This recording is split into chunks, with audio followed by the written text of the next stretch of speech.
शिरूर लोकसभेसाठी उद्या मतदान प्रक्रिया पार पडत आहे। मतदान प्रक्रियेची जय्यत तयारी प्रशासनाच्या वतीने करण्यात आली आहे। त्यातच शिरूर लोकसभा मतदारसंघात येणाऱ्या आंबेगाव विधानसभा मतदारसंघामध्ये प्रशासनाच्या वतीने एक वेगळं मतदान केंद्र, जिथे सर्व मतदान केंद्र अधिकारी जे असणार आहेत ते दिव्यांग असणार आहेत, अपंग असणार आहेत, असं केंद्र आंबेगाव विधानसभा मतदारसंघामध्ये आहे। आपण आता त्या मतदान केंद्रावर जे काम करणारे केंद्र अधिकारी आहेत त्यांच्या समेत आहेत। आपण पाहू शकता या ठिकाणी ते सर्व मटेरियल घेऊन EVM मशीन असेल किंवा इतर जे काही निवडणुकीसाठी लागणारं महत्त्वाचं साहित्य घेऊन आता ते त्या मतदान केंद्राकडे रवाना होत आहेत। हे जे मतदान केंद्र आहे ते आंबेगाव विधानसभा मतदारसंघात असून यात सर्व दिव्यांग कर्मचारी म्हणजे अपंग कर्मचारी ह्या मतदान केंद्राचं सर्व नियोजन पाहणार आहेत। आपल्यासोबत आहेत ह्या दिव्यांग मतदान केंद्राचे केंद्र अध्यक्ष शैलेंद्र चिखले। सर, काय सांगाल, कसं आहे नियोजन?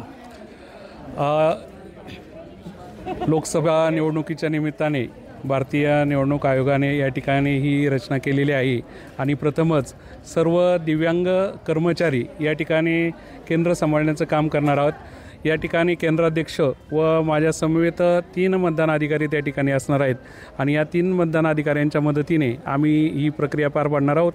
यातून सर्व मतदारांना प्रेरणा त्या ठिकाणी मिळणार आहे की दिव्यांग बांधव देखील स्वतः या ठिकाणी निवडणुकीच्या कर्तव्यात पूर्णपणे उतरले आहेत। आपण सुद्धा त्या ठिकाणी मतदान करण्यासाठी त्या ठिकाणी उपस्थित राहावं अशा प्रकारची विनंती आम्ही करतो।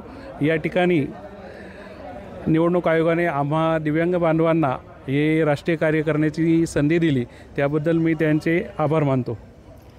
खरं तर मतदानासाठी दुटी लागू नये यासाठी शासकीय कर्मचारी प्रयत्न करत असतात। मात्र आपण याकडे पाहू शकताय आंबेगाव विधानसभा मतदारसंघामध्ये एक विशेष दिव्यांग मतदान केंद्र असून त्यासाठी हे दिव्यांग कर्मचारी उद्या संपूर्ण मतदानाची प्रक्रिया पार पाडणार आहेत।